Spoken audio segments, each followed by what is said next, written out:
नारी के गर्भ में संतान। और एक बात और स्मरण रहे, नारी अगर गर्भस्थ बच्चा है और नारी को ऐसा लग रहा है कि ये जरूर कुछ परेशानी, कुछ कष्ट जीवन में आने वाला है, हो सकता है मेरे बच्चे को, शंका जो होती है उस समय पर भी स्वधा का स्मरण मूल हो जाता है।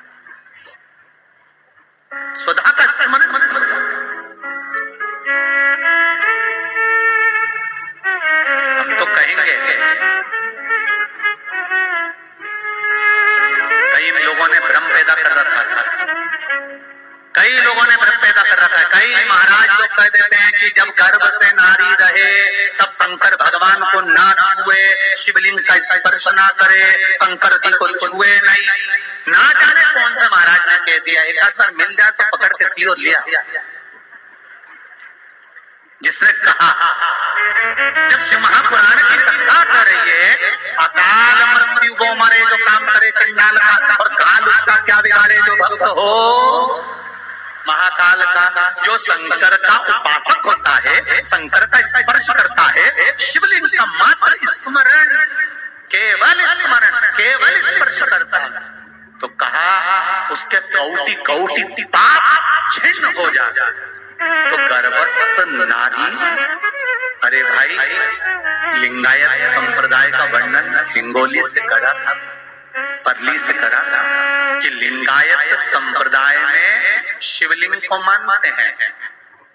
बच्चा गर्भ से जन्म लेता है, माँ जब तक बच्चे को दूध नहीं पिलाती, जब तक उसका गुरु मंत्र नहीं हो जाता, उसको लिंगायत संप्रदाय के संत आकर जब तक गुरु मंत्र नहीं दे देते तब तक नारी उसको दूध तक नहीं पिलाती, यहाँ तक वर्णन। विचार करिए जरा। तो फिर कौन ने कह दिया कि शंकर भगवान के शिवलिंग को छूना नहीं चाहिए, गर्भवती नारी को स्पर्श नहीं करना चाहिए? और कौन से पुराण में लिखा है, कौन से शास्त्र में लिखा है?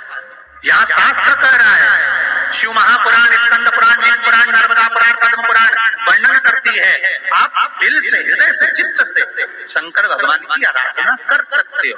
हाँ, नारी अगर गर्भस्थ बालक है और उसको चिंता है, बहुत टेंशन है, और उसके साथ शिव की आराधना कर रही है, तो बाबा के ऊपर एक बेलपत्र भी अगर वो चढ़ा रही है चावल के दाने के साथ, तो ये निश्चित है कि स्वधा उसके गर्भ की रक्षा करती है और बच्चा समाप्त नहीं हो सकता, ये निश्चित है।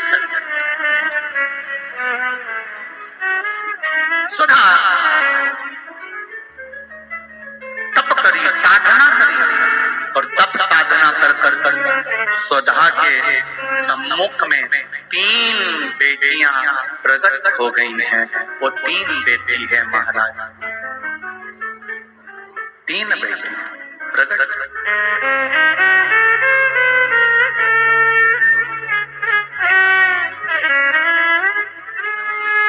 महाराज मैना, धन्या और कला, ये 3 बेटियों का प्रागट्य सम्मुख में हो गया।